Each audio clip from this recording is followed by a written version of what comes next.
Salut les amis et bienvenue chez le bon vieux Renault pour un nouveau Rétro Gaming à Papa. Quel plaisir de vous retrouver les amis pour redécouvrir encore un grand classique arcade, puisque nous sommes aujourd'hui en 1988 et le petit Renault découvre le petit nouveau des studios AM2 et de Yu Suzuki. Donc cette fois-ci pas de moto, pas de Ferrari ou d'avion de chasse, mais des cartes. Et oui, Sega avait sorti son jeu de karting bien avant Nintendo et son Mario Kart en 1991.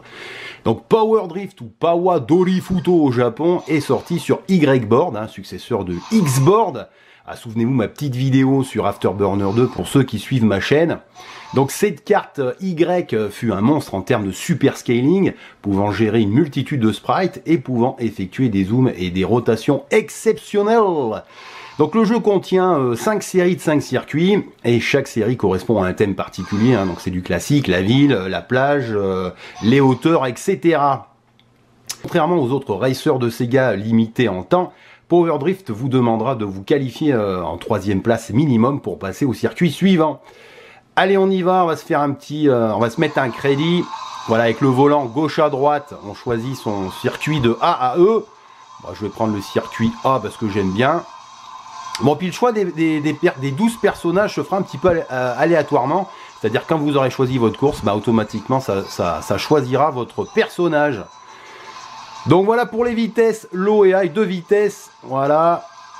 Bon, comme d'habitude, Sega avait choisi l'humour, bien sûr, pour son nouveau racer, pour son nouveau super scaler. Donc voilà, des personnages un petit peu caricaturaux, 12 personnages hauts en couleur, voilà, qui se chambrent un petit peu à chaque dépassement. Donc ça, c'était plutôt sympa. On retrouvait bien la note humoristique de Yu Suzuki. Donc des musiques entraînantes, donc comme d'habitude, voilà, duo gagnant pour les musiques Hiroshi Kawaguchi. Voilà les deux compères, Yu Suzuki, Hiroshi Kawaguchi. Un petit peu le Sergio Leone et le Ennio Morricone de chez Sega. Comme j'aime à le dire, voilà, vous voyez, c'est vite fait, 4 tours, les courses sont rapides, nerveuses, même si à 4 tours, voilà, on est déjà au deuxième stage. Ça va me permettre déjà de parler un petit peu de la technique. Donc de cette carte Y-Board, donc qui faisait bien sûr plus de couleurs, plus de sprites à l'écran que la X-Board. Mais la grosse nouveauté, ce qui avait vraiment impressionné, enfin ce qui m'avait impressionné techniquement moi sur ce Taycan, eh bien c'était les effets de tiles. Voilà, en fait c'était contrairement à Hang-On ou Outrun qui pour la route utilisait un bitmap, des routes plutôt plates. Et bien là, le phénomène de la technique du tiles, en fait, consiste à agencer une multitude de sprites devant vous. Ouais, cette espèce de dallage, en fait, de carrelage devant vous, ce qui va donner un design particulier aux courses. Voilà, ce qui va donner cet aspect un petit peu montagne russe. On aura des virages très secs, des pentes vraiment abruptes, et puis des rampes de saut. Voilà, ce qui donnera lieu à des crashs spectaculaires. Donc voilà, on est déjà dans le 3e circuit. Donc voilà, énormément de sprites à l'écran, de décors, ça défile, c'est très très fluide. C'est très chargé, voilà, on a même des panneaux publicitaires. Alors dans certaines versions, j'avais vu, je ne l'ai pas sur cette version du MAM, parce que bien sûr on joue sur le MAM arcade. Donc sur certaines versions, c'est peut-être la version japonaise ou américaine, je ne sais plus. Et on aura des publicités un petit peu détournées qui ressembleront à Coca-Cola. Donc c'est pas Coca-Cola, ça sera Coma-Cola. Budweiser, ça sera Bubweiser. Voilà, on aura 3-4 pubs comme ça, sympathiques. Vous irez voir sur internet. Et allez, 3e. Donc voilà, faut finir 3e minimum. Voilà, on est déjà au 4e stage. Vous voyez, c'est très très... les courses s'enchaînent, c'est de l'arcade, c'est très nerveux.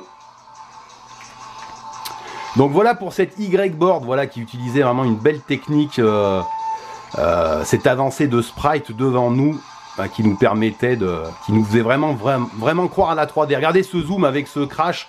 Voilà, c'est ce qui m'avait impressionné. Donc sur le Taycan, sur vérin hydraulique, comme Outrun ou Afterburner, voilà, ça penchait dans tous les sens. Quand on se crachait, ça vibrait beaucoup, on se faisait vraiment secouer. On était vraiment scotché, collé à la route avec tous ces zooms et tous ces sprites.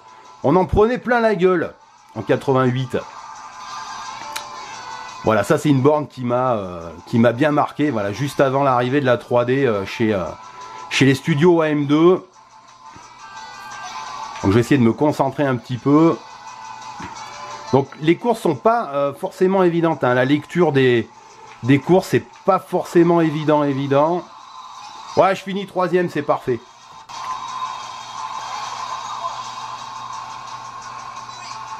Bon, si vous finissiez les 5 courses premiers, eh bien vous aviez la chance de découvrir une 6e course bonus. Et la cerise sur le gâteau, eh bien votre carte dès le début de la course se transformait en la moto d'Angone ou en F14 Tomcat d'Afterburner. Donc voilà, c'était le petit plus, la cerise sur le gâteau Yu Suzuki. Voilà, donc ça ils aimaient bien faire ça chez Sega. Toujours un petit hommage aux anciens jeux, aux anciens super scalers de Sega. Donc là la 5e course est très difficile, ça va être très dur parce que je suis pas hyper concentré. Pas évident. Voilà, donc là on découvrait vraiment la puissance de cette Y-board, voilà, avec ses tours, ses panneaux publicitaires, voilà, toutes ces montagnes russes qui apparaissent devant nous. Voilà, cette débauche de zoom et de rotation, voilà, c'est ce que permettait cette magnifique Y-board en 88.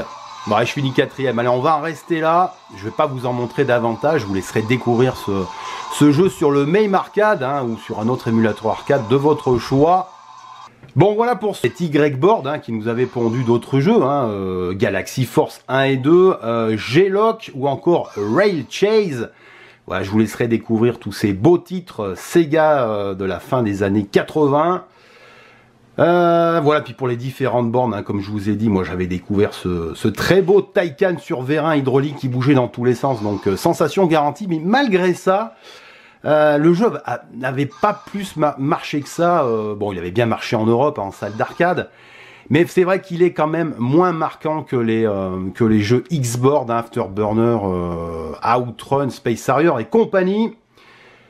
Bon, mais de nombreuses conversions sur micro-informatique apparues chez Activision, et puis pas de conversion console, à part peut-être sur PC Engine, hein, édité chez ASMISC, Ace Entertainment. Voilà, parce que chez Gunhead TV, on aime bien donner ce genre d'informations à nos abonnés. Voilà, petit clin d'œil pour mon ami Gunhead de Gunhead TV, bien sûr, qui adore la PC Engine et puis l'Amiga. Très bonne version Amiga, d'ailleurs, hein, de Power Drift, il faut le signaler. Et quand même sorti aussi sur Saturn beaucoup plus tard, sous format Sega Ages. Et puis sur Dreamcast. Voilà pour ce Power Dorifuto. Bon voilà, donc vous avez vu, les circuits restent relativement impressionnants avec ce moteur de jeu. Les musiques toujours aussi agréables, hein, merci à monsieur Kawaguchi, mais au final il marquera moins les esprits que ses aînés en tant que nouveau super scaler, certainement à cause d'une maniabilité un peu brouillonne, il faut bien l'avouer, et d'une action pas toujours lisible. Donc voilà pour ce grand hit Sega de 1988, j'espère que ça vous a fait plaisir de redécouvrir rapidement ce Power Drift avec le bon vieux Renault, qui vous dit à très bientôt pour un prochain Retro Gaming à Papa. Merci les amis de m'avoir suivi, salut.